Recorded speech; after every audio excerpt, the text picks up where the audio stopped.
Selon le rapport annuel 2024 du groupe intergouvernemental d'action contre le blanchiment d'argent en Afrique de l'Ouest, la Guinée-Conakry a été retirée de la liste noire du groupe d'action financière, confirmant ainsi l'engagement du pays dans la lutte contre le blanchiment de capitaux et le financement du terrorisme d'après le dit rapport. Selon les évaluations régionales, la Guinée a fait l'objet d'un dernier rapport d'évaluation mutuelle en 2023 où elle est jugée conforme pour 12 des 40 recommandations du GAFI et largement conforme pour 14 autres.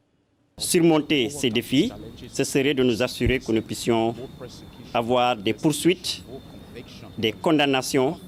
pour blanchiment de capitaux, mais aussi la confiscation des produits de la criminalité. Sur le plan politique, cette reconnaissance implicite du GAFI offre un souffle diplomatique aux autorités guinéennes, souvent critiquées sur d'autres volets de gouvernance. Elle vient équilibrer l'image du pays en montrant que des progrès tangibles sont réalisables dans des domaines techniques où la conformité internationale est incontournable selon les observateurs. Ne pas apparaître sur les listes restrictives du GAFI revient à éviter un isolement financier qui aurait pu fragiliser la coopération avec les bailleurs de fonds, les partenaires commerciaux et les institutions bancaires. Nous avons voulu que les acteurs du secteur privé s'approprient les recommandations du GAFI. Ces 40 recommandations font foi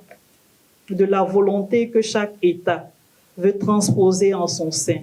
pour que l'économie prospère. Pour les acteurs économiques, cette clarification représente un signal positif. Être hors des listes du GAFI facilite les transactions bancaires internationales, attire les investisseurs et renforce la crédibilité du pays sur le plan financier, expliquent des observateurs. Rappelons que ce retrait de la liste noire a été annoncé lors de la session annuelle d'information des ambassadeurs des États membres et des partenaires techniques et financiers du GIABA tenu à Dakar, au Sénégal, fin août 2025, bien qu'aucune publication officielle n'ait encore été faite à ce sujet. Dire que le défi essentiel,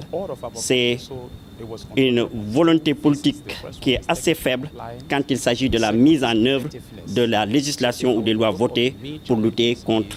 les fléaux que sont le blanchiment de capitaux et le financement du terrorisme. Soulignant qu'entre 2023 et 2024, la Guinée a intensifié ses efforts pour lutter contre le blanchiment d'argent et le financement du terrorisme en réponse aux recommandations du groupe intergouvernemental d'action contre le blanchiment d'argent en Afrique de l'Ouest, en renforçant son cadre judiciaire, en instituant la GRIFS, une juridiction spécialisée dans la répression des infractions économiques, et en mettant en place la cellule nationale de traitement des informations financières pour analyser et transmettre les informations financières suspectes aux autorités compétentes.